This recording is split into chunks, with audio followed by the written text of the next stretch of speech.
కూర్చున్నటువంటి భక్తులందరికీ అమ్మవారి యొక్క శుభాశీస్సులు. సాయంకాల అర్చనా కార్యక్రమం అయిన తర్వాత మహిషాసురమర్దిని స్తోత్రం అమ్మవారికి పారాయణం చేసి చతుర్వేద పారాయణాన్ని దర్బారు సేవోత్సవం అనేటువంటి పేరుతో ఈ సాయంకాలంగా అమ్మవారికి 4 వేదాలు, వేదాంగాలు, ఉపనిషత్తులు, రామాయణ భారత భాగవతములో ఉన్నటువంటి వాక్యములు, అలాగే సామగాన ఆరాధ్యాయే నమః, సామగాన ప్రియాయే నమః అన్నటువంటి నామములు మనకి లలితా సహస్రనామంలో కనబడతాయి. ఆ సామగాన ప్రియాయే నమః అన్నప్పుడు ఆ వేదములలో సామము అనేటువంటి ఒక వేదం, సామవేదం. ఆ వేదం అంటే అమ్మవారికి చాలా ప్రీతి అయినటువంటిదని. మనకి విష్ణు సహస్రనామంలో కూడా సామగాన ప్రియాయ నమః అని ఉంటుంది. వైఖాన సామగాయన అని చివరి వాక్యం. అక్కడ దేవతలందరికీ కూడా ప్రీతి అయినటువంటి వేదం ఏమిటయ్యా అంటే సామవేదం. ఎందుచేతను ప్రీతి అంటే సరస్వతి యొక్క వీణా తంత్రుల నుంచి ఆవిష్కృతమైనటువంటి వేదం అది. అందుకనే సామవేదం ఎవరు చదివినా ఏదో ఒక రాగాన్ని ఆలపిస్తున్నట్టుగాను, ఆ వేదంలో అక్షరముల కన్నా రాగమాలిక ఎక్కువగా మనకి వినపడుతుంది. అది అరుదుగా ఉంటారు సామవేద పండితులు. ఋగ్వేద పండితులు, యజుర్వేద పండితులు మనకి సహజంగా అందరూ మన ప్రాంతంలో కనబడుతూ ఉంటారు. ఈ సామవేద పండితులు అరుదుగా కనబడుతూ ఉంటారు. ఇదే సామగానాన్ని మనం తిరుమలలో మెట్లు మార్గం గుండా వెళ్ళినప్పుడు ఆ మైకులోంచి వినపడుతూ ఒక గానంలా, ఒక పాట మాదిరిగా ఉంటుంది వినడానికి.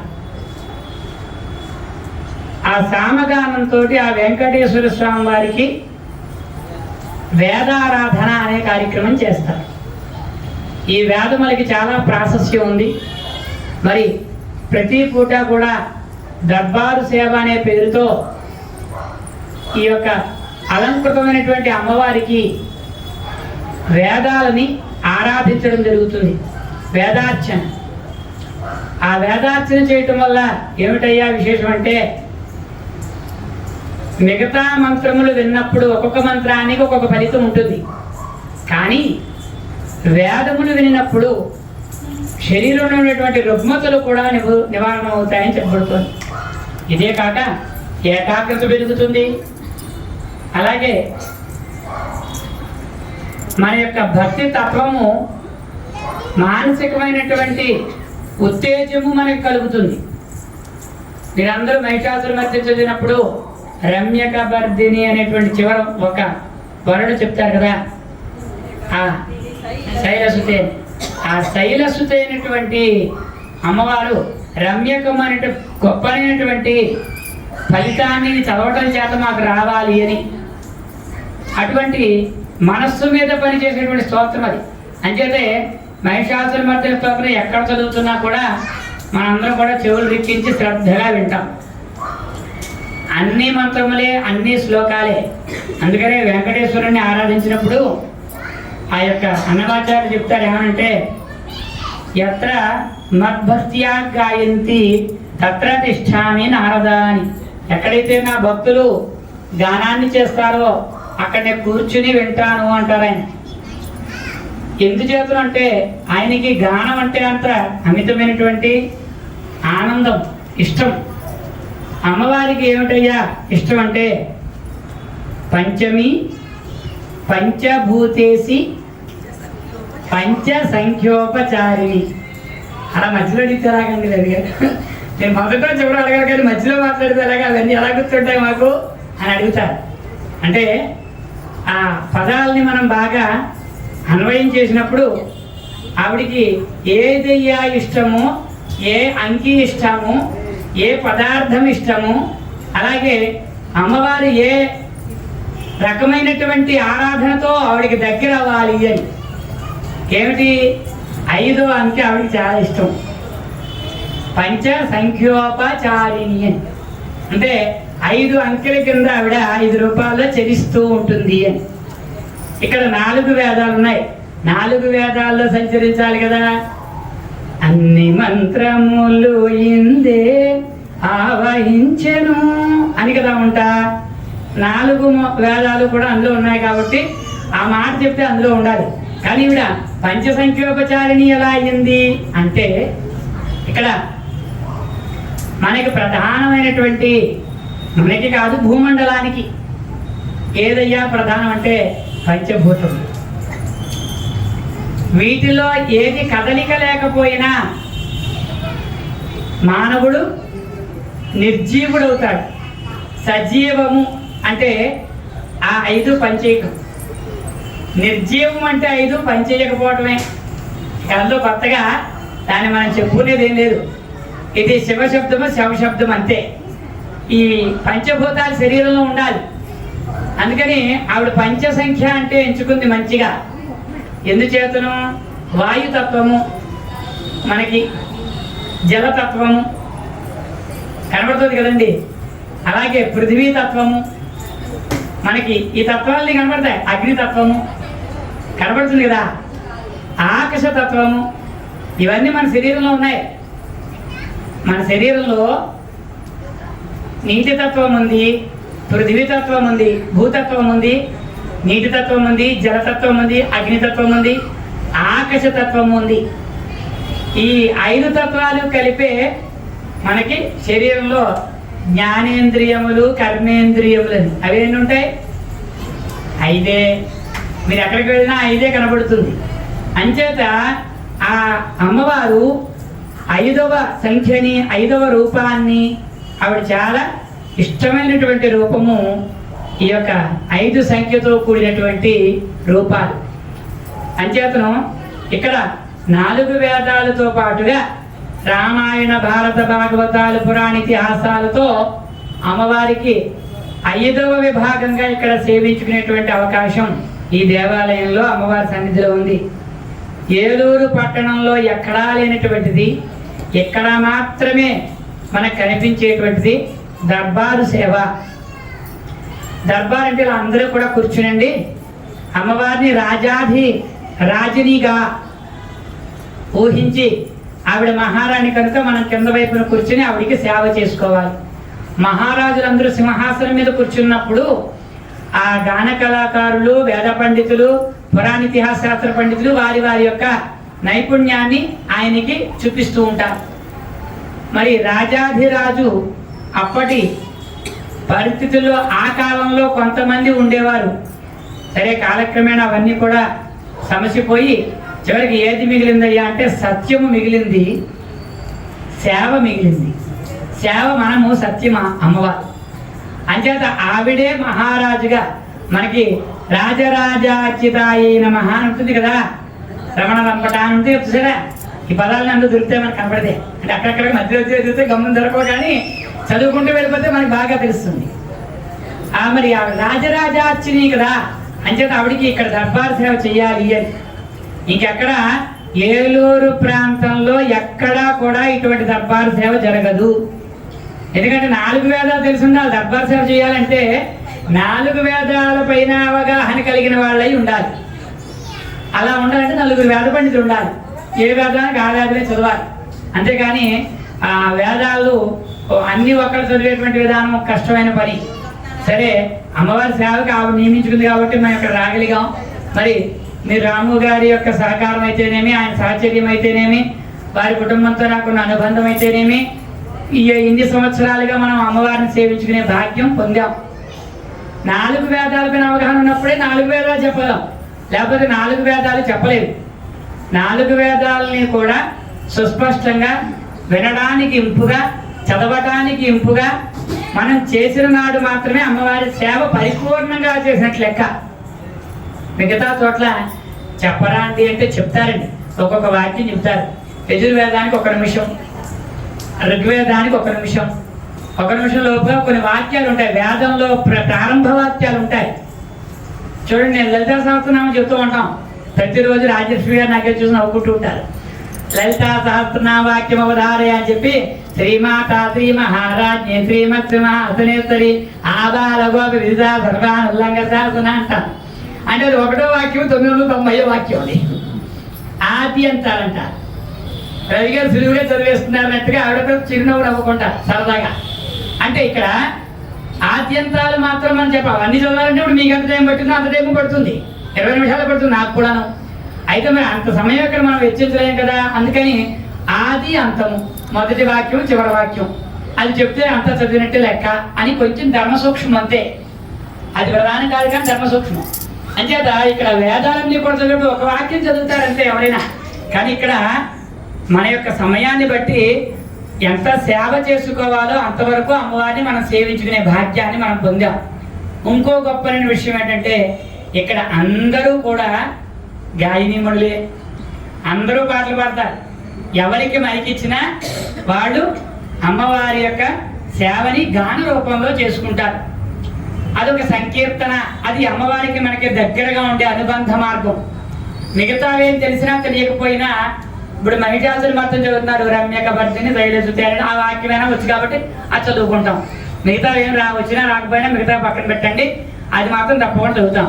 అలాగే అమ్మవారి ధ్యాన శ్లోకాలు అష్టలక్ష్మి స్తోత్రం చెప్తున్నప్పుడు మీరు జయ జయ హే అని చెప్పి ఆ చివరి వాక్యం చెప్తారు కదా, ఏ లక్ష్మి సదా పాలయమం ఆ లక్ష్మి సదా పాలయమం అని ఆ వాక్యాలు చెప్పుకుంటూ ఉంటాం. అలాగే ఇక్కడ గానానికి కూడా చాలా ప్రాధాన్యత ఈ దేవాలయానికే ఇవ్వబడింది. ఎందుకంటే నాకు 14 సంవత్సరాల నుంచి పరిచయం ఇక్కడ అందరూ. అలాగా ఈ ప్రాంతాలన్నీ కూడా ఈ 14 ఏళ్ళలో చాలా చూసాం, అనేక చోట్లకి వెళ్ళొచ్చాం. కానీ అక్కడ ఎవరో ఒకళ్ళు ఏదో సమయానికి వచ్చి పాట పాడాలంటే కష్టమైన పని, వాళ్ళు పిలుచుకురావడానికి కూడా టైం పడుతుంది. కానీ ఇక్కడ పిలిచే పని లేదు, ఎవరి మట్టుకు వాళ్ళే గానం చేసేటువంటి శక్తిని కలిగినటువంటి వారు. ఇది అమ్మవారి ఇచ్చినటువంటి భాగ్యం. అంచేత మన దేవాలయంలో గొప్పతనం ఏమిటంటే దర్బారు సేవలో 4 వేదాలు చదివేటువంటి భాగ్యాన్ని నాకు ప్రసాదించడం, అలాగే గానంతో అమ్మవారిని సేవించుకునే భాగ్యాన్ని మీకు ప్రసాదించడం మన దేవాలయంలో ప్రత్యేకత. అంచేత మనం నిర్భయంగా చెప్పాల్సినటువంటి మాట ఏమిటంటే నిర్భీజ ధ్యాన గోచరాయ నమః అని ఉంటుంది కదా, నిర్భయంగా చెబుతాం. తూర్పు వీధిలో సంతాన వేణుగోపాల స్వామి గుళ్ళో ఈ యొక్క దర్బారు సేవ ఇక్కడే జరుగుతుంది, ఇంకెక్కడ ఇలా జరగదు అని చెప్పచ్చు. అంచేత అలాగే విశేషమైనటువంటి అభిషేకం ఉదయం కూడా అమ్మవారి యొక్క ఉత్సవ విగ్రహానికి పంచామృతాలతో లక్ష్మీనారాయణమూర్తికి అమ్మవారికి అభిషేకం ఇక్కడే జరుగుతుంది. మీకు ప్రతిరోజు అభిషేకం, ప్రతిరోజు అర్చన, చతుర్వేద పారాయణ, దర్బారు సేవ ఇవన్నీ కూడా మన దేవాలయంలో స్వామివారి యొక్క సన్నిధిలో, అమ్మవారి సన్నిధిలో ఇక్కడ మాత్రమే జరుగుతాయి. ఇవి ఎందుకు చెయ్యాలయ్యా అంటే అమ్మవారి యొక్క విగ్రహమునికి శక్తి రావటానికై మననాంత్రాయితీతి మంత్రాహ అని మనస్సుతోటి మంత్రముతోటి అమ్మవారి యొక్క విగ్రహానికి మనం తేజస్సుని సంప్రాప్తించమని వేదాలు చెప్తున్నాయి. అందుకనే హిరణ్యవర్ణం హరిణీం వర్ణరజిత సృజాం అని చదువుతూ మహాలక్ష్మి ఆవాహయామి, ఆ ఆవాహన మంత్రంతో అమ్మవారి ఇక్కడ వచ్చుగాక, అష్టలక్ష్ములు ఇక్కడ వచ్చుగాక. ఆవాహయం అంటే తీసుకుని రమ్మని మంత్రోక్తంగా ఆమె ఎక్కడున్నా, ఆ శక్తి ఎక్కడున్నా ఇక్కడ ఈ యొక్క విగ్రహానికి ఆపాదించుగాక అని మనం ప్రార్థన చేయటం. అది శ్రీ సూక్తంతో అమ్మవారిని ఆవాహన కార్యక్రమాన్ని చేసి ఆవాహన అయిన తర్వాత అమ్మవారికి అర్చన చేయటం. ఆ అర్చన అయిన తర్వాత చతుర్వేద పారాయణే దర్బారు సేవ. ఈ దర్బారు సేవలో అమ్మవారి యొక్క విశేషమైనటువంటి అనుగ్రహానికి అందరూ పాత్రలు కావాలని తెలియజేస్తూ చతుర్వేద పారాయణ కార్యక్రమాన్ని చేస్తున్నాం. ఓం శ్రీయపదే శ్రీమదఖిలాండకోటి బ్రహ్మాండ నాయకి ఆది మధ్యాంతరహితి అర్చాస్వరూపరూపలావణ్యరత్నాకరి సమస్త లోకాచరకరు సౌందర్య లీలా విలాస విభ్రమాదిర్భావ శ్రీమద్దివ్య మంగళ విగ్రహి ఆద్రజన వాత్సల్య గుణైక సింధి హేలాపుర పట్టణ నివాసిని సపరివార సమేత శ్రీ మహాలక్ష్మీదేవ్యాః అస్మిన్ ధైర్యలక్ష్మీదేవ్యాః సాయంకాలే సహస్రనామ పూజాంతే దర్బారు సేవాక్షేకర్మణి చతుర్వేద ప్రియి చతుర్వేద పారాయణ మవధారయ ఏషాం ప్రథమతః ఋగ్వేద ప్రియి ఋగ్వేదమవధారయ. హరి ఓం. ఓం అగ్నిమీళే పురోహితం यज्ञस्य देवमृत्विजम्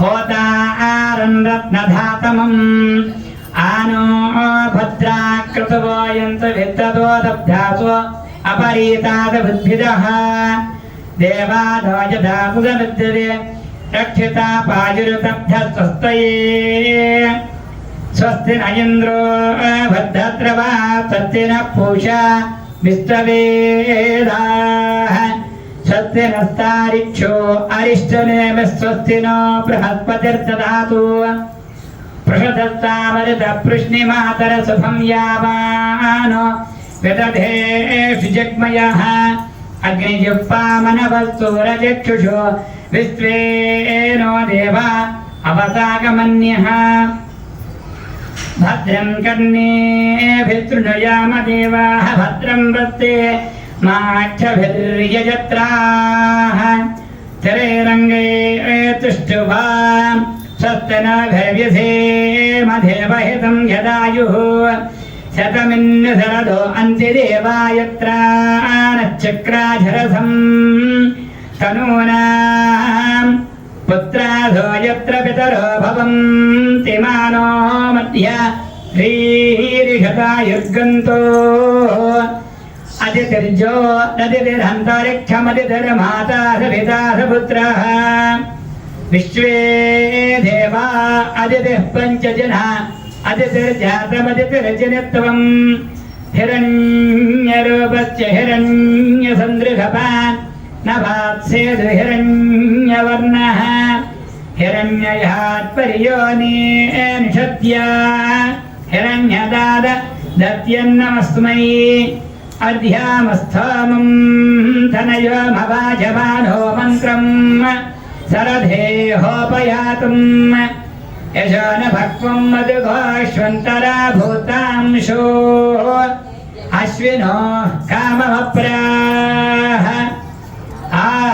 आहारिहन्त्वा विदन्त्वा पुनरागा पुनर्नवा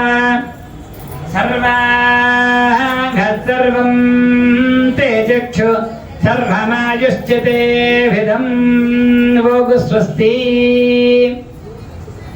ओम ऋग्वेदांतरं यजुर्वेदप्रिये यजुर्वेदमवधारयारि ओम इषेत्तोज्यत भाजवस्तु भाजवस्तु देववत्रिता प्राप्यतु श्रेष्ठतमाय कर्मण आप्यायुद्धमग्निया देव भागमुज्यस्तति पयस्त्वति प्रजापतिरन्मीवा यक्ष्मामावस्तेन ईशतमाघितमुदो रुद्रते हेति परिवारणक्तु ध्रुवा अस्मिन् धोपदविश्यात् भक्तिर् यजमानस्य वसून् पाहीरिः ॐ मारुतमसि असिमरुताम मरुतामसि मारुतं मारुतमसि असिमरुताम మరుధామోజః ఓజో మరుధామసి మారుతం. అందరూ కూడా శ్రద్ధగా వినండి. నేను చదివేటువంటి వాక్యాల్లో ఒక జంబ్లింగ్ సిస్టమ్ కనబడుతుంది. అదేమిటో మీరు తర్వాత చెప్పాలి. నాకు చదివిన తర్వాత నేను అడుగుతాను చెప్పాలి.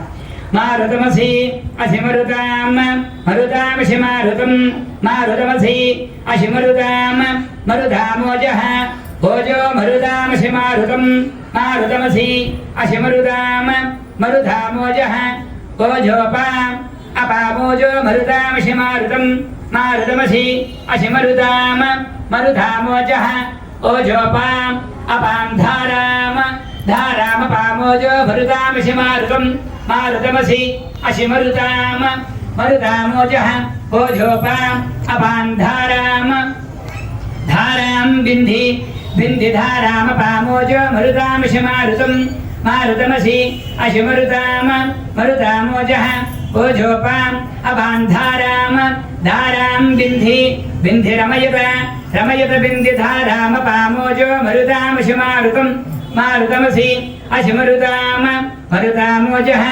ఓజోపాం అపాం ధారామ ధారాం బింధి బింధి రమయత రమయత మరుతః మరుతో రమయత బింధి ధార మప మోజో మరుతామసి మారుతం మారుతమసి అసిమరుతాం మరుతామోజః ఓజోపాం అపాం ధారామ ధారాం బింధి బింధి రమయత రమయత మరుతః మరుతశయనం శయనం మరుతో రమయత బింధి ధారామపామోజో మరుతామసి మారుతం మారుతమసి అసిమరుతాం मरुतामोजः ओजोपाम् अपाम् धाराम् धाराम् बिन्धि बिन्धिरमयत रमयत मरुतः मरुतश्चैनम् चैनमायनम् आयनम् मरुतो रमयत बिन्धिधारामपामोजो मरुतामशि मारुतम् मारुतमसि अशि मरुताम् मरुतामोजः ओजोपाम् अपाम् धाराम् धाराम् बिन्धि बिन्धिरमयत रमयत मरुतः मरुतश्चैनम् चैनमायनम् आयनम् मनोजवसम् मनोजवसनम् आयनम् मरुतश्चैनक्वधारामप मोजो मरुतामसि मारुतम् मारुतमसि अशि मरुताम् मरुतामोजः ओजोपाम् अपाम् धाराम् धाराम् बिन्धि बिन्धिरमयत रमयत मरुतः मरुतश्चैनम् चैनमायनम् आयनम् मनोजवसम् मनोजवसम् वृषणम् वृषणम् मनोजवसम् आयनम् मरुतो रमयत बिन्धिधारामपामोजो मरुतामसि मारुतम् मारुतमसि अशि मरुताम् मरुतामोजः ओजोपाम् अपाम् धाराम् धाराम् बिन्धि बिन्धिरमयत रमयत मरुतः मरुतश्चैनम् चैनमायनम् आयनम् मनोजवसम् मनोजवसम् वृषणम् वृषणं सुभक्तिम् सुभृत्तिमिति सुभक्तिम् हरिः ॐ स्वस्ति हरिः ॐ श्रीयपदे श्रीमदखिलाण्डकोटि ब्रह्माण्डनायकी आदिमध्यान्तरहिति अत्यात्तरूपरूपलावण्यरत्नाकरी समस्तलोकाश्चिरगणसौन्दर्य लीलाविलास विभ्रमाविर्भाव श्रीमद्दिव्यमङ्गलविग्रही आदरजनवात्सल्यगुणैकसिन्धि श्रीपरिवार समेत श्री महालक्ष्मी देव्याः सायंकाल दरबार सेवाक्षीकर्मणि सामवेद प्रिये सामवेद पारायणमवधारय हरिः ॐ अग्र आयाहि भेषये गृणानो हव्यदातये निहोता सत्सि हरिषि हरिः ॐ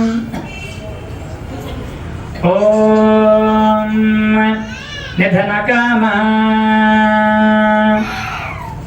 पभस्वधा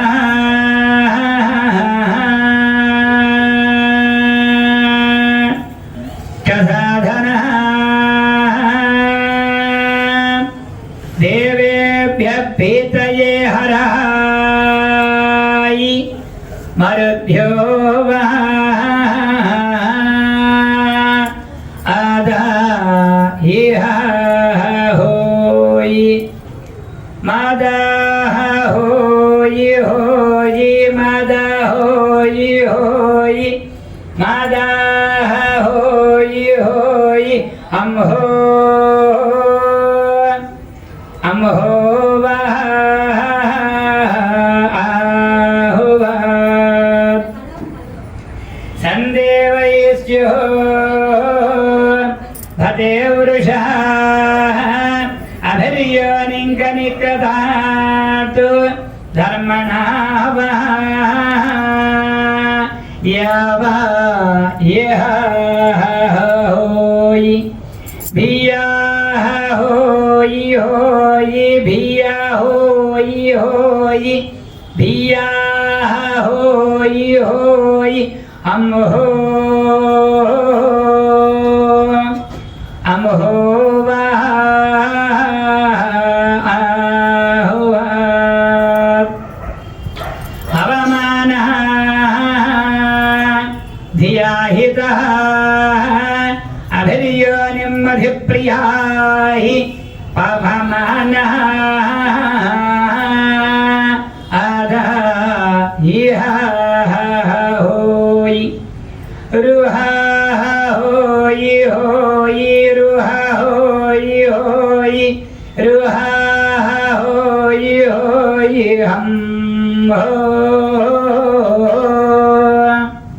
हम हो वः आहुवादः हो ईडा ओम स्वस्ति ओम श्रीपदे श्रीमदखिलाण्डकोटि ब्रह्माण्डनायकी आदिमध्यान्तरहिति अत्यात्तरूपरूपलावण्य रत्नाकरी समस्तलोकाश्चर्यकर सौन्दर्य लीलाविलास विभ्रमाविर्भाव श्रीमद्दिव्यमङ्गलविग्रही आदरजनवात्सल्य गुणैकसिन्धि श्री महालक्ष्मी देव्याः सायंकाल दरबार सेवाक्षीकर्मणि ఓం సామవేదానంతరం అధర్వణ వేద ప్రియ అధర్వణ వేదముధారయారి ఓం చిన్నో దేవీరభేష్టయ ఆపో భవంత వేదయే శమ్యో రభిస్రవంతునః ప్రత్యేగానందం బ్రహ్మపురుషం ప్రణవస్వరూపం అకార ఉకారమకారయతి కానే కదా సమవరత్తదేతుమితి యముక్తాముచ్యతే యోగి జన్మ సంసార బంధనాత్ ఓం నమో నారాయణాయేతి మంత్రోపాసకః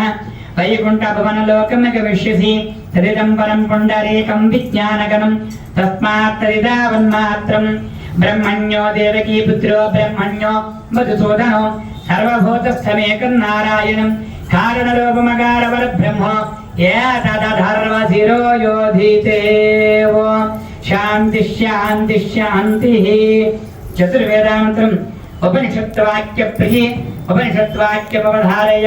హరి ఓం నమో బ్రహ్మణే నమో అస్త్వగ్నయే నమః పృథివ్యై నమోషధీభ్యః నమో వాచే నమో వాచస్పతయే నమో విష్ణవే బృహతే కరోమి.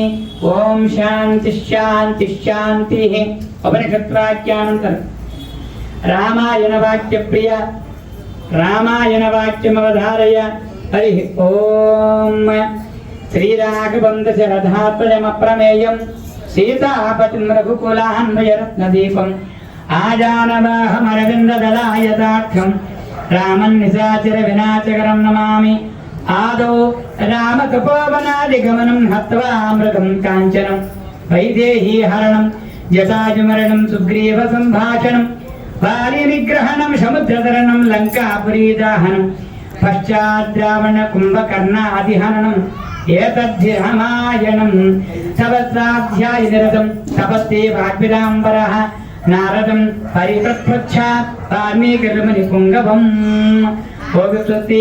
రామాయణానంతరం ఓం భారత ప్రియ భారతమవధారయ. హరి ఓం ఆప్తా విషిన్నా శిథిలాశ్చ భీత ఘోరేషు చ వ్యాధిషు వర్తమానాః సంకీర్త్య నారాయణ శబ్దమాత్రం విముక్త దుఃఖా సుఖినో భవంతు. ఓం శ్రీ పరివార సమేత మహాలక్ష్మీదేవ్యాः సాయంకాలే భాగవత వాక్యమవధారయ. ఓం భాగవత వాక్యమవధారయ. హరి ఓం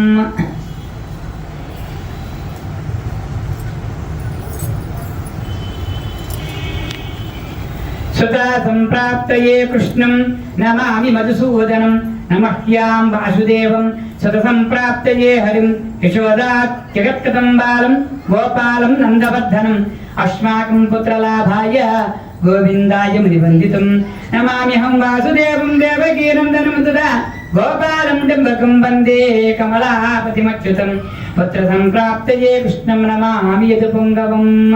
శ్రీ పరివారమేత మహాలక్ష్మీదేవి నమః. ఏతతు భగవద్గీతానంతరం ఓం విష్ణు సహస్రనామ వాక్య ప్రియ విష్ణు సహస్రనామ వాక్యమవధారయ. హరి ఓం క్షీరోదన్వత్ ప్రదేశే శుచిమణి విలసైకతే మౌక్తికానా మాలా క్లుప్తాసనస్ఫటికమణి నిభై మౌక్తికైర్మండితాంగాః శుభ్రైరభ్రైరదభ్రై రపరివిరచితే ముక్త పీయూషవరిషై ఆనందేన పునేయాలరి నళిన కథా శంఖపాణిర్ముకుందః. లలితా సహస్రనామ వాక్యమవధారయ. శ్రీమాతా శ్రీ మహారాజ్ఞే శ్రీమత్సింహాసనేశ్వరి శతగ్నిగండ సంబోధా దేవకాజ్యతముచ్యత. బ్రహ్మసూత్ర వాక్యం నిరుపమగుణ సింధుర్ నిత్య లక్ష్మీధమేదో నిఖిల నిగమ వేద్యో నితులో వెంకటేశః. నిజరణ సమత్య సక్తభౌతో గరక్షి నివసతు హృదయే మే శాంతి భక్తిం వితన్వన్. ఓం పారమహత్యక వాక్య ప్రియ పారమహత్యక వాక్యమవధారయ. హరి ఓం ఓం సుసూక్ష్మతార్వస్తర్పేషామంతరాత్నాతస్తుషాం జంగమో జంగమానాం విభుర్విభూణాం విభవోద్భవాయ నమః. కల్పసూత్ర వాక్యమవధారయ. అధనిషేకా సంస్కారాన్ వ్యాఖ్యాస్యామః. ఋత్సంగమన గర్భాదాన పుంసమన సీమంత విష్ణుబల జాతకర్మోద్ధ నామకరణ అన్నప్రాదన ప్రవాసాగమన పిండవర్ధ చౌళోపనేన పారాయణ పతబంధ విసర్కుపాకర్మ సమావర్త్య పాణి ప్రాణిత్యష్టాదుర్గారాశ్చారీరాః సంకీర్తన ప్రియ సంకీర్తనమవధారయారి ఓం